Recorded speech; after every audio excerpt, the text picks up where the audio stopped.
అగజానన పద్మార్కం గజానన మహర్నిశం అనేకదం తం భక్తానామేకదంతముపాస్మహే వాగీషాద్యా సుమనసః సర్వార్థానాముపక్రమే యన్నత్వా కృతకృత్యా స్యుః తం నమామి గజాననం బుధం శ్రీనివాసం సుధర్మాత్వభాసం సుధాతుల్యవాక్సంగతం పాండురంగం సుధీనాదమున్యాహ్వయం దేశికార్యం గురు శ్రీత్రయం నిత్యమేతన్నమామి నమో బ్రహ్మాదిభ్యో బ్రహ్మ విద్యా సంప్రదాయకర్తృభ్యో వంశఋషిభ్యో మహద్భ్యో నమో గురుభ్యః నారాయణం నమస్కృత్య నరం చైవ నరోత్తమం దేవీం సరస్వతీం వ్యాసం తతో జయముదీరయేత్ స్వస్త్యస్తు సదాం సన్మంగళాని సంతు భక్తశ్చ శ్రోతॄణాం నిత్యమేకైక శ్లోక శ్రవణ పఠన మాత్రేన కలికల్మషాపనోదయ పటుదరే వేద కనక కథా ప్రస్తూయతే. ఈటీవీ లైఫ్ ఆధ్యాత్మిక ఛానల్ సమర్పిస్తున్న వేదసారం వీక్షిస్తున్నటువంటి ప్రేక్షకులకు స్వాగతం తెలియచేస్తూ, వేదంలోని ఈ రుద్రాధ్యాయం పరమాత్మ యొక్క వేద స్వరూపమంతా కూడా శివుడే అవుతున్నాడు. అలాంటి వేద శివో వేద, ఆ శివుడి యొక్క తలభాగమైనటువంటి ఈ పరమేశ్వరుని యొక్క రుద్ర అధ్యాయం యజుర్వేద స్వరూపం, యజుర్వేదాత్మకంగా వెలుగుతూ ఉంది. అందులో అనేకమైనటువంటి పండితులు ఎంతోమంది దీనిపైన పరిశోధనలు చేసి ఈ రుద్రాధ్యాయం వల్ల, ఈ యజుర్వేదం వల్ల ఏమేమి జరుగుతూ ఉన్నాయి, లోకంలో సంతరించేటువంటి వ్యక్తులు ఏ రకంగా ఉంటున్నారు, వారికి జరిగేటువంటి ఇబ్బందులు ఏమిటి, వాటికి పరిష్కారాలు ఏమిటి అనేటువంటి విషయం కూడా ఈ రుద్రాధ్యాయము యజుర్వేదంలో ఉండేటువంటి అనేక అనువాకాలు కూడా మనకు చెప్పబడ్డాయి. ఈ రుద్రాధ్యాయమే కాకుండా అనేకమైనటువంటి వేదంలో ఉండేటువంటి ప్రశ్నల భాగాలు ఏ రకంగా ఉన్నాయి అని అంటే, ఇప్పుడు మామూలుగా మనము అన్ని గ్రహాలు కంటికి కనపడుతూ ఉన్నాయి. అందులో సూర్యుడు, చంద్రుడు, ఇవన్నీ అంగారకుడు, బుధుడు, బృహస్పతి, శుక్రుడు, శని, ఇవన్నీ కనపడుతూ ఉన్నాయి. కనిపించేటువంటి గ్రహాలపైన పరిశోధనలు కూడా జరుగుతూ ఉన్నాయి. అలాంటి పరిశోధనలలో చంద్రమండలం పైన జరిగినటువంటి వాటిలో చంద్రమండలం పైన ఏమున్నాయి అనే ప్రశ్నను మనం వేసుకుంటూ ఉంటే, యజుర్వేదము తైత్తిరీయ ఆరణ్యకము ప్రథమాధ్యాయంలో చెప్పబడుతుంది. అపామాయతనం చంద్రమావా అపామాయతనం ఆయతనవాన్ భవతి యశ్చంద్రమస ఆయతనం వేద ఆయతనవాన్ భవతి ఆపో వై చంద్రమస ఆయతనం. చంద్రమండలం పైన నీళ్లు ఉన్నాయి, చంద్రమండలం పైన వసతి ఉంది, ఆ చంద్రమండలం పైన ఉండేటువంటి విధానాలన్నీ కూడా మనకు అనుకూలంగా ఉంటాయి అని మనకు వేదములు ఎప్పుడో చెప్పబడ్డాయి. పరిశోధన చెయ్యకముందే వేదంలో ఈ లక్షణాలన్నీ కూడా మనకు తెలుస్తున్నట్టుగా మనకు అనేకమైనటువంటి అనువాకాలు చెబుతూ ఉన్నాయి. అప్పుడేమి మనకు రాకెట్లు లేవు, అక్కడికి వెళ్ళడానికి ఎలాంటి ఉద్దేశాలు, విమానయానాలు కూడా లేవు. అలాంటి సమయంలో ఈ వేదములు ఇంచుమించుగా ఎక్కడి నుంచి వచ్చినాయి అంటే ఎవరికీ తెలియదు. పుస్తక రూపం దాల్చి మన దగ్గరికి పుస్తకాల వలె రావడానికి ఒక 500 సంవత్సరాల క్రితం, అంటే 500 సంవత్సరాల క్రితం ఈ వేదం ఏ విధంగా కాపాడబడింది అనే ప్రశ్నను మనం వేసుకున్నా కానీ ఎవరికీ కూడా అంతు చిక్కదు. అలాంటి వేదములో ఉండేటువంటి రహస్యములు అనేకముగా ఉన్నాయి. అంగారక గ్రహం పైన అగ్నికిలలు పడుతూ ఉంటాయి అని, విద్యుత్కాంచన సమప్రభం అని మనకు చెబుతూ ఉంటారు వేదంలో. అగ్నిర్మూర్ధా దివః కకుతు పతిః పృథివ్యా అయం అపాగం రేతాగం సిజిన్వతి. అక్కడ నీళ్లు కూడా ఉన్నాయి అంగారక గ్రహంలో అని మనం తెలుసుకోవచ్చు. ఇలాంటివన్నీ కూడా మనకు ఈ వేదంలో చెప్పబడుతూ ఉన్నాయి. అందులో భాగంగా ఈ వేదాధ్యాయంలో వేద మంత్రాలకు అర్థాన్ని, వేద సారాన్ని మనం తెలుసుకుంటూ ఉన్నాం. అందులోనే ఈ రుద్రాధ్యాయంలో 4వ అనువాకం, ఆ అనువాకంలో ఉండేటువంటి విధానం, ఇప్పటి వరకు శివుడి యొక్క రహస్యములు, శివుడి యొక్క రూపము, శివుడు ధరించినటువంటి దొంగల రూపమా లేక ఆభరణముల, చేత ధరించినటువంటి ఖడ్గములు, బాణములు, గద, ఇలాంటివన్నీ కూడా మనం తెలుసుకుందాం. కానీ ఇప్పుడు శివుడి దగ్గర ఉండేటువంటి శక్తులు, ఆ శక్తులు ఏమిటి అని అంటే సాక్షాత్తు స్త్రీమూర్తులు అని మనం అర్థం చేసుకోవచ్చు. లోకానికి ప్రధాన హేతుభూతమైనటువంటిది స్త్రీ, మాతృమూర్తి. అందుకే వేదము కూడా ఏం చెప్పబడ్డది అంటే మాతృదేవో భవ, తల్లి మొదటి దైవము, ఆమెకు నమస్కరించండి అని చెప్పినారు. అనగా నమస్కరించినంత మాత్రాన నీవు చేసినటువంటి పాపాలు పటాపంచలవుతాయా? కాదు. మాతృ సేవ ఎల్లవేళలా ఆచరించాలి. చావో పుట్టుటయో ప్రసూదన నివాసమ్ముఖో అసంముఖ కాయావాసమ్మో సతీ సుతార్క గ్రహదాస్యము అని చంద్రమౌళి శాస్త్రి గారు రాసినటువంటి కొన్ని పద్యముల యొక్క సమాహార మాలికలు ఎన్నో మాతృ సేవలో ఉన్నాయి. అలాంటి మాతృమూర్తి యొక్క సేవను ఎల్లవేళలా మనం చేస్తూ ఉండాలి. అలా చేస్తూ ఉన్నప్పుడే మనకు మాతృత్వ సంపదలో ఉండేటువంటి గొప్పదైనటువంటి ఆశీర్ అనుగ్రహాలన్నీ కూడా మనకు కలుగుతూ ఉంటాయి. మాతృదేవో భవ, ఆ తర్వాత పితృదేవో భవ. తాను ఎల్లవేళలా కూడా మంచి మార్గంలో నడిపించేటువంటి వాడు. శిశువుని ఏ రకంగా నడిపించాలి అనేటువంటి విషయం మనకు చాణక్య నీతి శాస్త్రము, కౌటిల్య నీతి శాస్త్రము రెండు కూడా చెబుతూ ఉన్నాయి. లాలనాత్ బహవో దోషాః తాడనాత్ బహవో గుణాః తస్మాత్ పుత్రంచ శిష్యంచ తాడయేన్ నతులాలయేత్ అని ఆ శ్లోకం అర్థం ఏ రకంగా ఉంది అంటే, తాడనాత్ బహవో గుణాః, కొడితే నీకు అనేకమైనటువంటి గుణాలు వస్తాయి. లాలనాత్ బహవో దోషాః, బుజ్జగించి చెప్పడం వల్ల అనేకమైనటువంటి దోషాలు సంతరించుకుని ఉంటాయి. లాలనాత్ బహవో దోషాః తాడనాత్ బహవో గుణాః తస్మాత్ పుత్రంచ శిష్యంచ, వాడు పుత్రుడైనా సరే శిశువైనా సరే తాడయేత్, కొట్టు కానీ లాలించకు, నతు లాలయేత్, బుజ్జగించి చెప్పడం వల్ల వాడు చెడు మార్గంలోకి వెళ్ళేటువంటి ప్రమాదం ఉన్నది అనేటువంటి విషయం కూడా మనకు అనేకమైనటువంటి నీతి శాస్త్రాల్లో వచ్చినటువంటి అంశం మనకు తెలుస్తూ ఉంది. అందులోనే పరమేశ్వరుని యొక్క రూపము ఏ రకంగా ఉంటుంది, ఆయన యొక్క శక్తులు ఏ రకంగా ఉంటాయో మనం తెలుసుకుందాం. ఇక్కడ ఈ 4వ అనువాకం ప్రారంభమవుతోంది. దానికి ధ్యాన శ్లోకం కానీ, ఛందస్సు కానీ, దేవత ప్రధానమైనటువంటి దేవత కానీ ఎవరో మనం తెలుసుకుందాం. ఈ అనువాకం అంతా కూడా ఏకమంత్ర అనువాకము అని అంటారు. అనగా అన్యతర నమస్కారములు, ఉభయతర నమస్కారములు. నమో నిచేరవే పరిచదాయారణ్యానాం పతయే నమః అని మనం పోయిన అనువాకంలో చెప్పుకుందాం. నమః అనే శబ్దంతో నమస్కారం పెట్టి ప్రారంభం చేసి నమస్కారం చెప్పి ఈ మంత్రాంతం చేస్తూ ఉన్నాం. మామూలుగా మనకి ఎవరైనా పెద్దవాళ్ళు కనిపించగానే అయ్యా నమస్కారం అంటాం, వెళ్ళొస్తానండి నమస్కారం అని చెప్తాం. అనగా సంస్కారం ఎక్కడి నుండి వచ్చింది అనేటువంటి విషయాన్ని కూడా మనం లోతుగా అర్థం చేసుకుంటే ఈ యొక్క రుద్రాధ్యాయం వల్లనే అని మనకు అర్థమవుతూ ఉంటుంది. ఈ 4వ అనువాకానికి అనువాకం అంతా కూడా ఏకమంత్ర అని ఉంటుంది. అనగా అఖండమైనటువంటి మంత్రం. ఈ అనువాకం అంతా కూడా ఆపకుండా చెప్పాలి, ఎక్కడ కూడా మనం విశ్రాంతి తీసుకోకుండా చెప్పాలి. అలాంటి మంత్రం ఈ యజస్సులన్నీ కూడా ఆ రకంగానే ఉంటాయి. మనము సౌలభ్యం కోసం, పాఠం చెప్పడం కోసం ఖండాలుగా వాటిని విభజించి మనకు అందించినారు. అందులోనే ఈ యొక్క అనువాకానికి పూర్తిగా దూర్వాస మహర్షి ప్రధానమైనటువంటి ఋషి, అనుష్ఠానం చేసినటువంటి ఋషి అవుతున్నాడు. అదేవిధంగా శంభుదేవుడు ప్రధానమైనటువంటి దేవత. శంభుదేవత ఉష్ణిక్ ఛందస్సు, గాయత్రీ తృష్టుగ్ జగత్యనుష్టుగ్ పంక్త్యా సహ బృహత్యుష్ణిహ కకుత్సూచీభిషిమ్యంతుత్వా. మొత్తముగా ఉండేటువంటి ఛందస్సులు 7 ఛందస్సులు.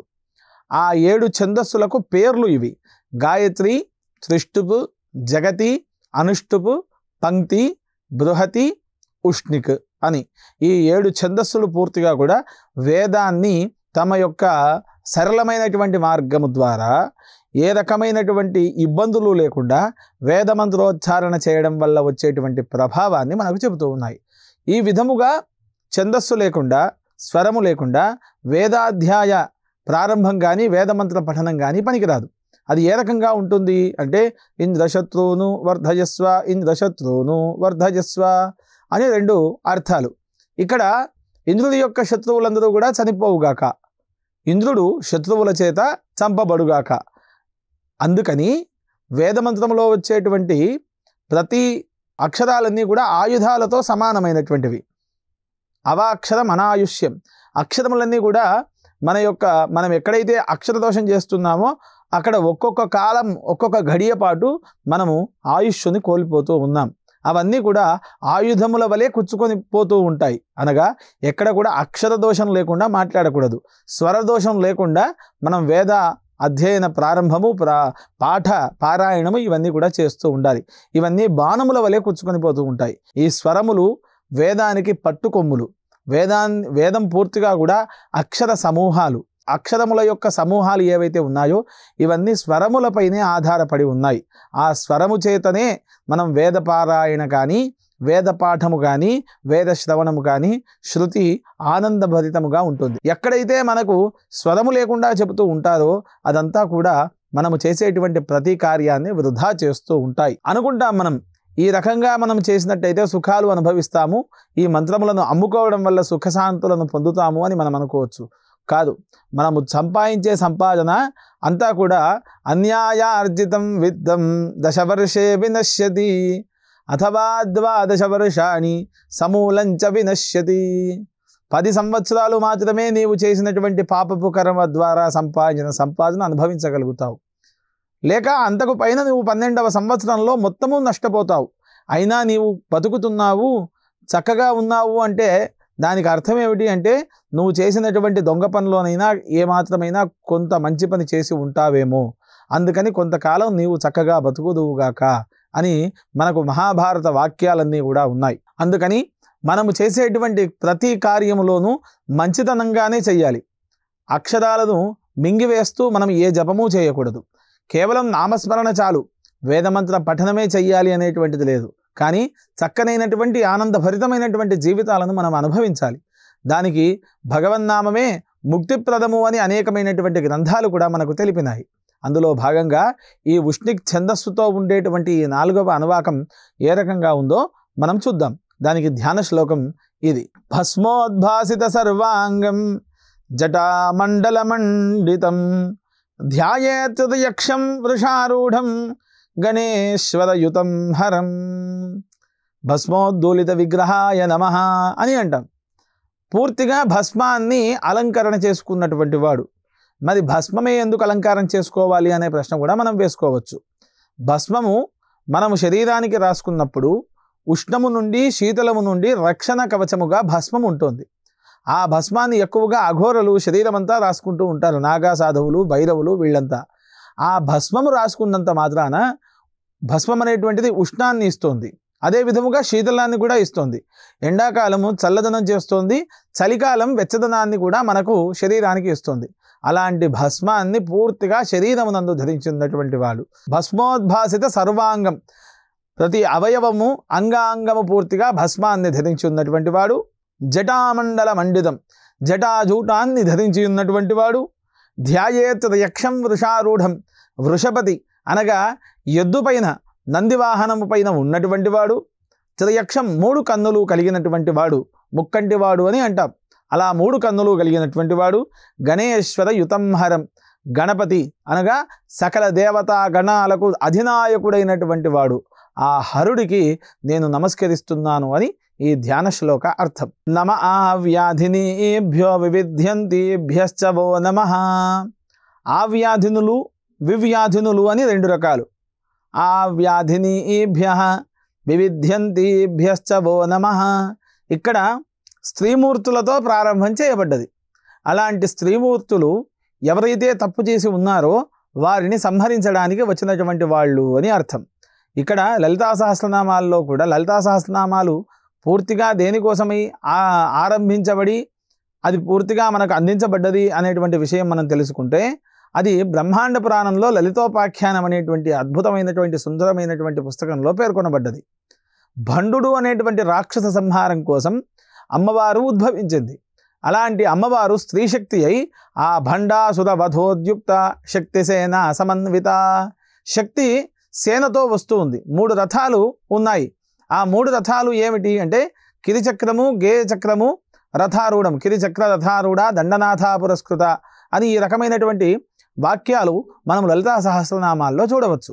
అలాంటి స్త్రీ శక్తులు కొట్టేటువంటి వారలు, సంహారం చేసేటువంటి వారలు, వారు యుద్ధములో రణరంగంలో నడిపించేటువంటి వారు. అలాంటి శక్తి స్వరూపములైనటువంటి వారికి నేను నమస్కరిస్తున్నాను అని ఈ మొదటి యజస్సు యొక్క అర్థం. నమ ఆవ్యాధినీభ్యో వివిధ్యంతిభ్యశ్చ వో నమః. అలాంటి స్వరూపమైనటువంటి స్త్రీశక్తిని పరిపాలన చేస్తున్నటువంటి రుద్రుడికి నేను నమస్కరిస్తున్నాను అని ఈ మొదటి యజస్సు 4వ అనువాకంలో ఉండేటువంటి మొదటి యజస్సుకు నమస్కరిస్తున్నాను అని దూర్వాస మహర్షి అనుష్ఠానం చేసినాడు. ఈ మంత్రానుష్ఠానం వలన క్షయరోగం పూర్తిగా నశిస్తూ ఉంది అని మనం తెలుసుకోవచ్చు. ఈ మంత్రానుష్ఠాన ఫలము వలన రాజయక్ష్మాణం, రాజు యొక్క దండన తగ్గుతుంది. కాబట్టి ఈ మంత్రానుష్ఠానం చేయడం వలన మనకు అనేకమైనటువంటి శుభ పరిణామాలు కలుగుతాయి అని మనకు దూర్వాస మహర్షి అందించినటువంటి అర్థంలో మనం తెలుసుకోవచ్చు. 4వ అనువాకంలో 2వ యజస్సు నమ ఉగనాభ్యస్తృగుహతీభ్యశ్చ వో నమః. ఆ ఉత్కృష్టమైనటువంటి గణము ఏ రకంగా ఉంది అంటే 27 ఏనుగులు, అదే విధముగా 27 రథములు, 81 అశ్వములు, 81 గుర్రములు, 135 మంది కాళి భటులు, వీళ్ళందరూ కలిస్తే అక్కడ సేనాని అని అంటున్నాం. ఈ యొక్క సేన మొత్తం కూడా ఉగణః, ఉగణాభ్య, ఉత్కృష్టమైనటువంటి గణము అని అర్థం. అలాంటి గణాన్ని నడిపించేటువంటి వాళ్ళు శక్తులు. ఆ శక్తులు ఎవరు అని అంటే బ్రాహ్మీ, మాహేశ్వరి చైవ కౌమారి వైష్ణవి తథా వారాహి చైవ చేంద్రాని చాముండా సప్తమాజరః. వీళ్ళు 7గురు కూడా సప్తమాతృకలు అని మనం అర్థం చేసుకోవచ్చు. వాళ్ళు ఏ రకంగా ఉన్నారు? బ్రాహ్మీ, మాహేశ్వరి, కౌమారి, వైష్ణవి, వారాహి, ఇంద్రాణి, చాముండ. వీళ్ళు 7గురు. ఒక్కొక్కరికి కూడా 27 ఏనుగులు, 27 రథములు, 135 మంది ఈ రకమైనటువంటి గణములు, 81 గుర్రములు, ఇవన్నీ కూడా ఒక్కొక్కరికి చొప్పున ఉన్నాయి. ఇలా 7గురు రథాలను, అదే విధముగా ఏనుగులను, గుర్రములను, కాళీ సైన్యాన్ని నడిపిస్తూ ఉన్నారు. అలా నడిపించేటువంటి ఉత్కృష్ట గణములు ఏవైతే ఉన్నాయో ఆ గణాలకు మేము నమస్కరిస్తున్నాము అని అర్థం. ఉగణాభ్య స్తృగుహతీభ్యశ్చ వో నమః. ఎవరైతే రాక్షసుల్లాంటి వాళ్ళు ఉన్నారో వాళ్ళను సంహరించడానికి అత్యంత శక్తివంతమైనటువంటి వాళ్ళు కొంతమంది ఉన్నారు. చండీ, దుర్గా, కాళీ అని ఇలాంటి నామధేయాలు కలిగినటువంటి దేవతలు. అలాంటి దేవతలు ఎవరైతే ఉన్నారో స్తృగుహతీభ్య అంటే హింసించేటువంటి వారిని సంహరించడానికి సిద్ధముగా ఉండేటువంటి నాయకులకు మేము నమస్కరిస్తున్నాము. 4వ అనువాకంలో 2వ యజుస్సు అర్థం. ఈ యజుస్సును ఎవరైతే అనుష్ఠానం చేస్తారో వారికి శత్రుబాధలు ఏమాత్రం కూడా ఉండయి అని మనము తెలుసుకోవచ్చు. నమో గృత్సేభ్యో గృత్సపతిభ్యశ్చ వో నమః. ఈ 4వ అనువాకంలో 3వ యజుస్సు గృత్సేభ్య అంటే అర్థం ఏమిటి అంటే ఆశపడేటువంటి స్వభావం కలిగినటువంటి వాళ్ళు, విషయలోరురు, వీళ్ళు ఎవరైతే ఉన్నారో వారందరినీ కూడా గృత్సేభ్య అని అంటాం. గృత్సపతిభ్య అంటే వీళ్ళందరికీ కూడా పతి. ఎవరైతే విషయాసక్తులు కలిగి ఉన్నారో వాళ్ళందరికీ పతి అయినటువంటి ఆ పరమేశ్వరుడికి మేము నమస్కరిస్తున్నాము అని అర్థం. నమ ఆవ్యాధినీభ్యో వివిధ్యంతిభ్యశ్చ వో నమో నమ. ఉగనాభ్యస్తృగుహతీభ్యశ్చ వో నమో నమో. గృత్సేభ్యో గృత్సపతిభ్యశ్చ వో నమో నమః. అలాంటి గృత్సేభ్య గృత్సపతిభ్య అనగా విషయాసక్తులైనటువంటి వారు, ఆ విషయాసక్తులను నడిపించేటువంటి వారు ఎవరైతే ఆ పరమాత్మ శివుడు ఉన్నారో ఆ శక్తి స్వరూపముగా ఉండేటువంటి అమ్మవారికి, వీరికి నేను నమస్కరిస్తున్నాను అని ఈ యొక్క యజుస్సు అర్థం. ఈ యజుస్సు పారాయణం చేయడం వల్ల మానసికమైనటువంటి రోగములు ఏవి కూడా కలగవు అని మనకు దూర్వాస మహర్షి అందించినారు. నమో వ్రాతేభ్యో వ్రాతపతిభ్యశ్చ వో నమః. ఈ యొక్క 4వ యజుస్సు వ్రాతేభ్య వ్రాతపతిభ్య అనగా నానా రకాలైనటువంటి వాళ్ళు, వివిధ జాతులకు ఆధారమైనటువంటి వాళ్ళు, వీళ్ళందరి సమూహం ఏదైతే ఉంటుందో ఆ సమూహాన్ని రక్షించేటువంటి వాడు. వ్రాతేభ్య వ్రాతపతిభ్య అనేకమైనటువంటి పనులు చేసుకునేటువంటి వాళ్ళు, వాళ్ళను రక్షించేటువంటి ఈ పతి ఎవరైతే ఉన్నారో ఆయనను వ్రాతపతి అని అంటున్నాం. వారికి మేము నమస్కరిస్తున్నాము. అలాంటి పరమాత్మ ఆ నానా జాతుల సమూహాన్ని కాపాడేటువంటి వాడు, నానా జాతులను సృష్టించేటువంటి వాడు, ఏకైక వ్యక్తి అయినటువంటి ఆ పరమేశ్వరుడికి నేను నమస్కరిస్తున్నాను అని ఈ యొక్క యజుస్సు అర్థం. నమో గణేభ్య గణపతిభ్యశ్చ వో నమః. ఇక్కడ గణములు అనగా శివుడి దగ్గర శృంగి గణము, భృంగి గణము, ఈ రకముగా నంది గణము అని, ప్రేతగణము, పిశాచగణము, యక్షగణము, కిన్నర గణము, కింపురుష గణము అని అనేకమైనటువంటి గణములు ఉన్నాయి. ఆ గణములకు నాయకుడు ఎవరు అంటే పరమాత్మ. గణేభ్య అలాంటి గణములు ఎన్నైతే ఉన్నాయో ఆ గణాల సమూహానికి నేను నమస్కరిస్తున్నాను. నమో గణేభ్య గణపతిభ్యశ్చ వో నమః. ఆ ప్రమథ గణ పాలకులైనటువంటి ఆ పరమేశ్వరుడికి మేము నమస్కరిస్తున్నాము. గణపతి అంటే తొండము కలిగి ఉన్నటువంటి వాడు గణపతి అని కాదు. ఇలాంటి గణాల సమూహాన్ని నడిపించేటువంటి వాడు గణపతి అనేటువంటి పేరుతో పిలువబడుతున్నాడు. అలాంటి గణపతికి నేను నమస్కరిస్తున్నాను. నమో గణేభ్య గణములకు నమస్కారం, గణపతిభ్య ఆ గణాలను నడిపించేటువంటి యజమానికి కూడా మేము నమస్కరిస్తున్నాము అని ఈ యొక్క యజుస్సు అర్థం. 7వ యజుస్సు నమో మహద్భ్య క్షుల్లకేభ్యశ్చ వో నమః. అనిమాది అష్టైశ్వర్యాలు కలిగినటువంటి వ్యక్తులు ఎవరైతే ఉన్నారో వారికి నమస్కరిస్తున్నాము. మహత్వము కలిగినటువంటి వాళ్ళు. ఇక్కడ అష్టైశ్వర్యములు అంటే అర్థం ఏమిటి? అనిమ, మహిమ, గరిమ, లఘిమ, ప్రాప్తి, ప్రాకామ్య, ఈశత్వ, వశిత్వ అనేటువంటి 8 సిద్ధులు ఏవైతే ఉన్నాయో ఆ సిద్ధులనన్నింటినీ కూడా తన యందు ఉంచుకున్నటువంటి వాడు మహద్భ్యః అని అంటున్నాం. ఇక్కడ ఐశ్వర్యం ఈశ్వరాదిచ్చేది. ఐశ్వర్యము కావాలి అంటే ఈశ్వరుడే మనకు అందించాలి. అలాంటి ఈశ్వరారాధన ఐశ్వర్యం అష్టైశ్వర్యముతో కూడుకున్నటువంటిది అని మనకు పెద్దలందరూ కూడా చెప్పినటువంటి నిర్వచనం. అలాంటి అష్టైశ్వర్యాలు ఉన్నటువంటి వ్యక్తి ఆ పరమాత్మ అయినటువంటి శివుడు. ఈ 8 ఐశ్వర్యాలను ధరించి ఉన్నటువంటి మహానుభావుల రూపంలో అక్కడక్కడా తిరిగేటువంటి మహద్భ్యః వారికి నమస్కరిస్తున్నాను అని అర్థం. ఇక్కడ మహద్భ్యః అంటే ఇంకొక అర్థం కూడా ఉంది. జ్ఞానము చేత, ఆకారము చేత, ప్రభావము చేత గొప్పవారైనటువంటి వాళ్ళు ఎవరైతే ఉన్నారో వారికి ఒక లక్షణం చెప్పబడ్డది. సార్కేందుగ్రహ నక్షత్రం ధ్యాంకుర్యుర్యే మహీతలే ప్రాప్యాష్టగుణమైశ్వర్యం ఏన యాంతి సువిన్మయం ఏషాం విస్మయతే నిత్యం కర్మాభిర్భగవాన్ శివః. ఎవరైతే సూర్యచంద్రులతో కూడి ఉన్నటువంటి ఆకాశము భూమి యందు నిర్మిస్తూ ఉన్నారో, ఎవరైతే ఈ 8 విధములైనటువంటి ఐశ్వర్యాలను పొంది అక్కడక్కడ ఆశ్చర్యాన్ని పొందకుండా తిరుగుతూ ఉన్నారో వారికి భగవంతుడైనటువంటి శివుడు ఎల్లప్పుడూ కూడా వారిని కాపాడుతూనే ఉంటాడు. ఇక్కడ మహత్వాన్ని నింపుకున్నటువంటి వాళ్ళను మహద్భ్యః అని అంటున్నాం. క్షుల్లకేభ్యః అంటే ఏ విధమైనటువంటి కల్మషము లేకుండా శరీరమంతా కూడా పరమాత్మ యొక్క సృష్టి అనేటువంటి భావముతో తిరుగుతూ ఉన్నారో, అంటే ఏ విద్యయూ రాక ఎలాంటి కల్మషము లేక అక్కడక్కడ నివసిస్తూ పరమాత్మ సేవనే పరమావధి అనేటువంటి భక్తితత్వముతో వాళ్ళు బతుకుతూ ఉన్నారో వారు కూడా శివస్వరూపులే. వారికి నేను నమస్కరిస్తున్నాను అని ఈ యజుస్సు యొక్క అర్థం. నమో మహద్భ్యః క్షుల్లకేభ్యశ్చ వో నమః. ఈ మంత్రానుష్ఠానము, మంత్రశ్రవణము, మంత్ర జపము వాటి యొక్క ఫలము అష్టైశ్వర్య సిద్ధి అని మనం తెలుసుకోవచ్చు. క్షోదయిత్వా లోలయిత్వా కదనం కృత్వా వర్తమానేభ్యః. నలిపి కదిలించి కొట్టి ఉండేటువంటి వారలు లేక క్షోధం వాలంతీతి క్షుల్లకాతేభ్యః అని అంటున్నాం.